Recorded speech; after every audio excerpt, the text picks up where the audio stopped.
saying things people already know out loud is tight. I am a collector. Australian legends. Funny segment. This is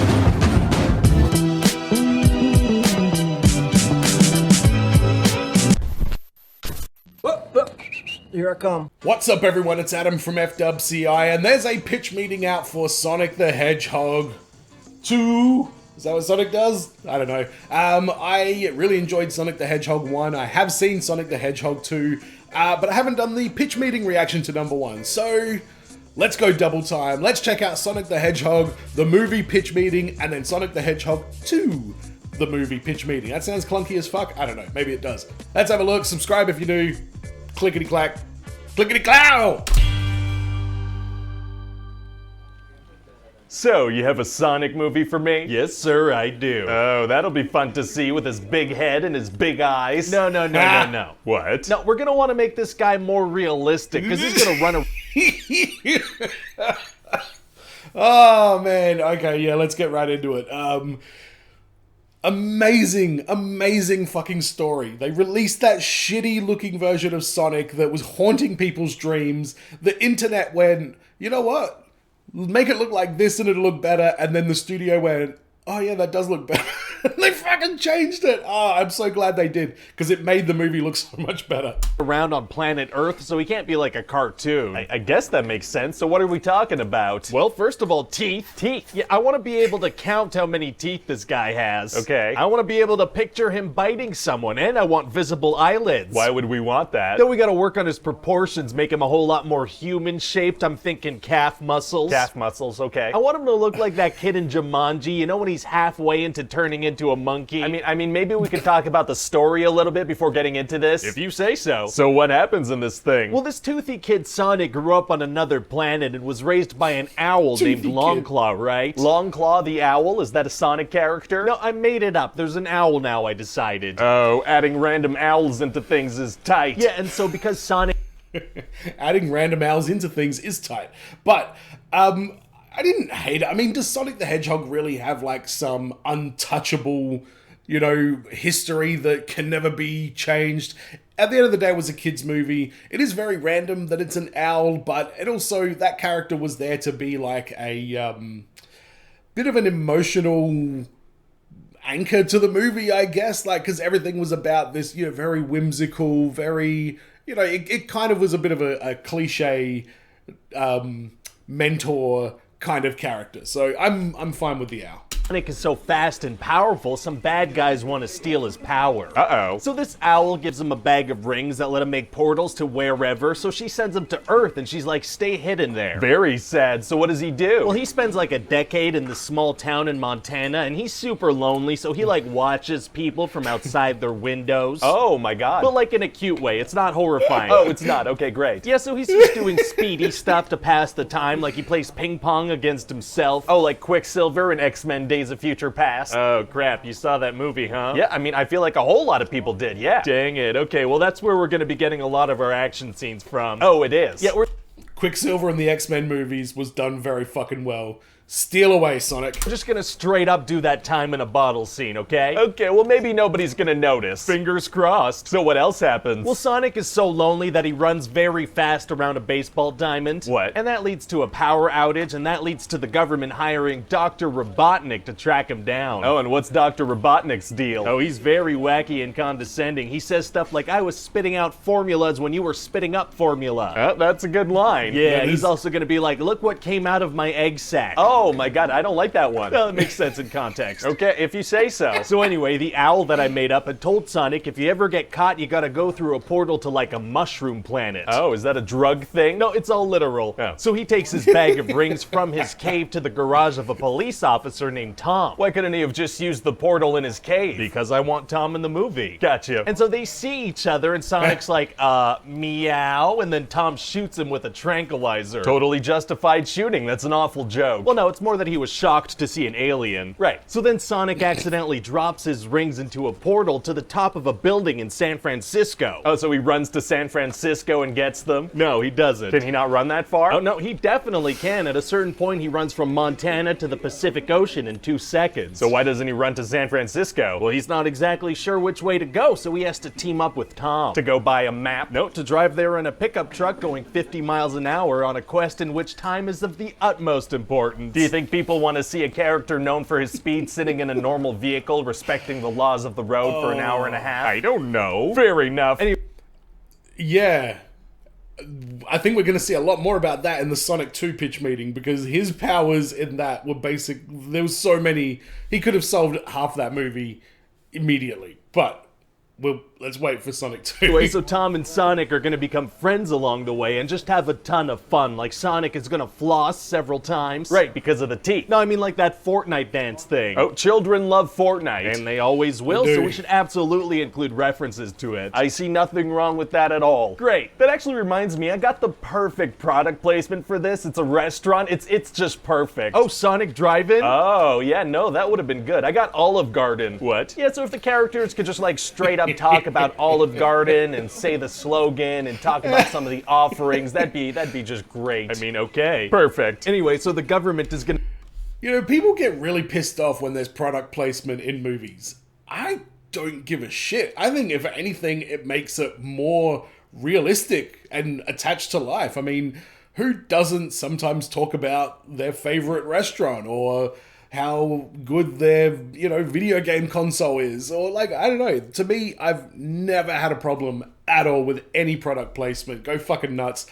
I mean, you can ruin your fucking movie with it if you go too over the top, but I've never felt like some kind of like moral dilemma about, these product placements. I just don't give a shit. Gonna decide that Tom is probably a terrorist and he's gonna be on like the most wanted list. Uh-oh, is he gonna have trouble walking around in public? Not even a little bit. I can't stress enough how little impact this is gonna have on the plot. Oh, well, okay then. So anyway, after being chased by Robotnik for a while, they end up in San Francisco. So Sonic runs to the top of the building and gets the rings? Nope, he doesn't, even though we've shown him run up walls. Oh. So then there's a big showdown between Sonic and Robotnik, and it seems like Sonic might be dead. Wow, well, roll credits, I guess. No, that's the thing. He's not really dead. Oh, he's not? Well, it's gonna be tough for him to beat Robotnik if he's taking that much damage, though. Actually, it's gonna be super easy. Barely an inconvenience. Oh, really? Yeah, see, Tom says something about friendship or something, and that not only wakes Sonic up, but gives him like a huge power boost. That is how friendship works. I told my dog he was my friend, and he crashed through the wall like the Kool-Aid Man. A very good friend. So anyway, then Robotnik gets sent through a portal to the Mushroom Planet. Wow, wow, wow, wow. And so that's about it. What do you think? Well, it sounds like a lot of fun. I'm just not sure about the design you described. No, you're gonna have to trust me on this, sir. People are gonna love it.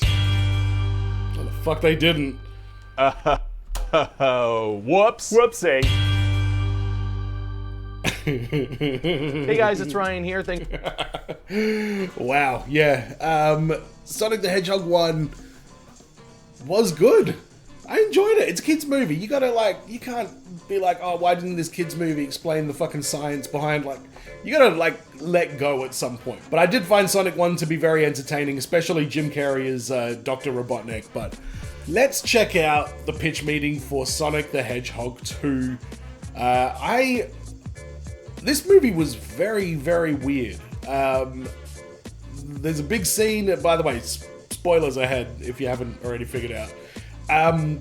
There's a scene where they go and they get like the emerald and it's in like the ocean. That whole part, I feel like that could have been completely cut out. No. There's another bit. When they go to Siberia to get the map, like, very entertaining, and you wouldn't want to cut it out because it was an entertaining sequence, but the movie seemed to have like one too many parts, and it just seemed like it was over before it was over. I really enjoyed the the characters. What were their fucking names?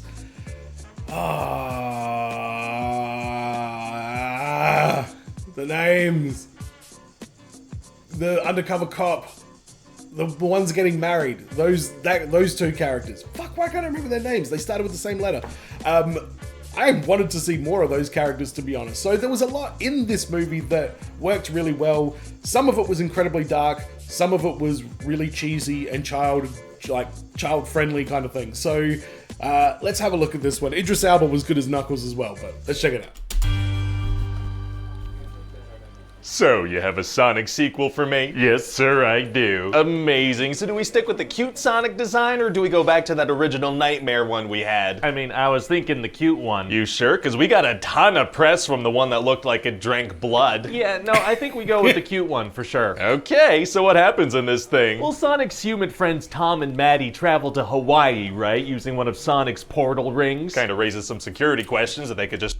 Yeah, I'm wondering how they're allowed. I know you don't need a passport to travel within America, but I feel like Hawaii would have some sort of quarantine-related fucking thing. You can't just show up on the fucking shores of Hawaii and be like, oh yeah, I'm here now. Travel that way. No, it doesn't. So they gotta go there because Maddie's sister Rachel's getting married there at whatever luxury resort gives us the most money for product placement. Oh, I like the sound of that. I'm gonna get 4 Seasons on the phone. So Sonic is left at home alone, and that's when Robotnik's gonna come for him. Oh no, how does he manage that? Well, since the events of the first movie, Robotnik's been on another planet eating mushrooms, trying to communicate with other planets. In there. And eventually a portal opens and Knuckles the Echidna comes through. He's from the games. He sure is, sir. He's red. Wow, wow, wow, wow, wow. Yeah, so Knuckles wants...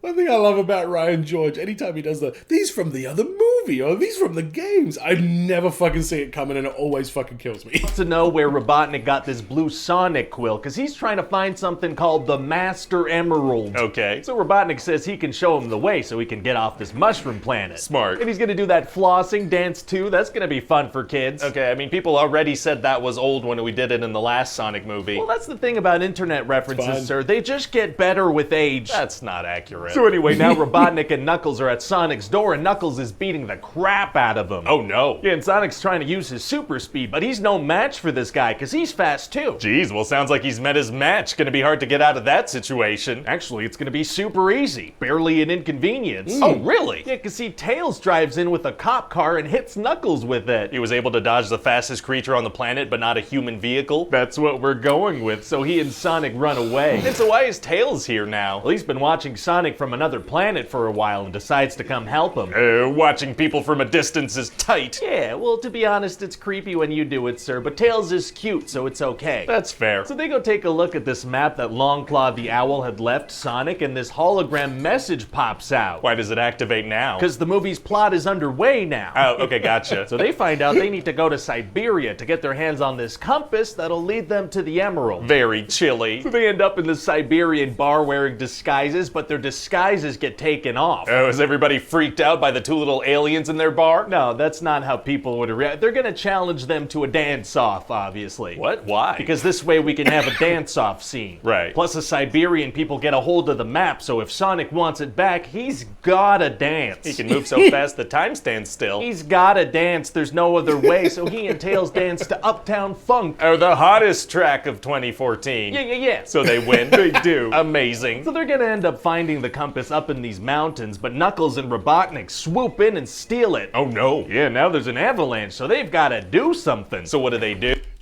I just want to say, I don't think you put enough respect on the dude in the Siberian little shanty town that they go to. The guy with the chest of himself, the tattoo on his chest of himself. That guy was actually quite funny. But again, that whole sequence really probably could have just been cut out, but you gotta have a dance scene, so...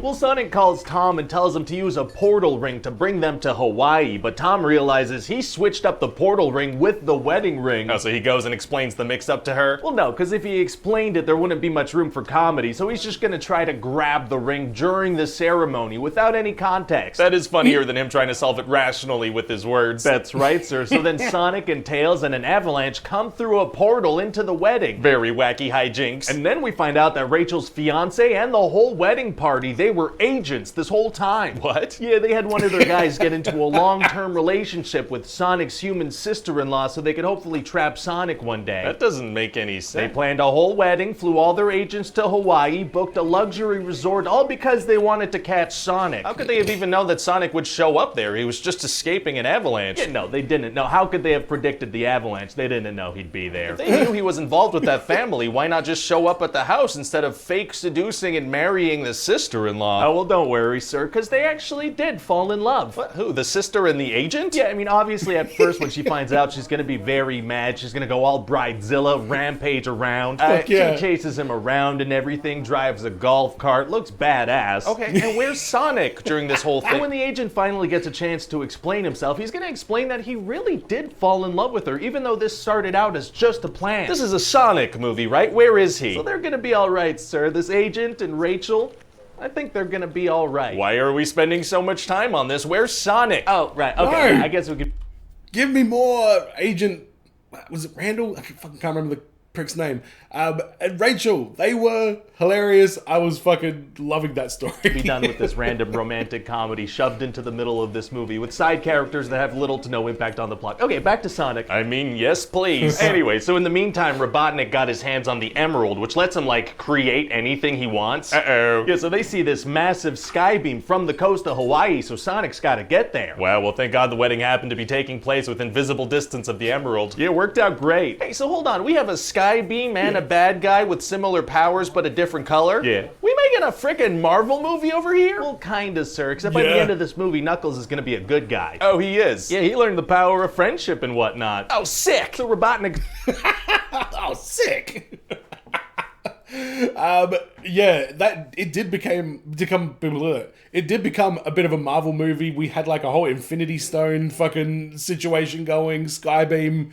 It very much got that way. We got a huge fucking mecha robot at the end. It's gonna create this giant Eggman robot, and they're gonna have to fight it. Very exciting. So then Sonic turns into Super Sonic, and he cuts the head off this robot, and he pushes Robotnik down from hundreds of feet in the air. Oh my God. What? Sonic just straight up kills a guy? Even Batman pretends to not do that. Well, we don't know if he's dead or not. Right, but Sonic knocks him down from a fatal height and doesn't help him. Yeah, he does. That's pretty intense. No, it's not actually. So then everybody's friends and everybody's happy and don't think about that pushing a guy to his death thing too much, and they play baseball with Knuckles. Wow, well, it sounds like a fun movie, you know? Yeah, it will be. Plus, in this one, Jim Carrey's gonna have the big mustache and the bald head like Robotnik. So maybe in the next movie we could put him in a big round fat suit, you know, complete the transformation. That'd be kinda perfect, sir. I don't see why we couldn't do that. Oh. That he's fairly serious. He's probably going to retire after his press tour promoting Sonic the Hedgehog 2. Well, you know what? If that's the movie that Jim Carrey goes out on, it's a great family movie. If you're somebody with like kids and you're looking for like a good movie for the whole family to watch, that's, you know, I think it's about as good as you can get. Like, Jim Carrey is absolutely hilarious in this movie. There's a lot of fun, goofy comedy that's more aimed at adults as well. There's obviously a lot of stuff for kids too, but I think the Sonic franchise so far has been a success. I'm 35 years old. Again, I'm not going to go in there and be like, this was the best movie I've ever seen in my life. Like, I'm not going to have that reaction to this movie, but it was really entertaining, and I had some genuine laughs throughout the sequel. They built on stuff from the first one as well, and, you know, I think it was a win. I think it was a dub. So let me know what you guys think in the comments about Sonic the Hedgehog and Sonic the Hedgehog 2, and Ryan George, and Adam from FWCI, and Rody Mikes, and Steve Irwin Funko Pops, and IG11. Oh man, if you like Star Wars, subscribe. That's all I'm saying. And as always, everyone, be well, stay safe, look after your friends. See you in the next video. Peace.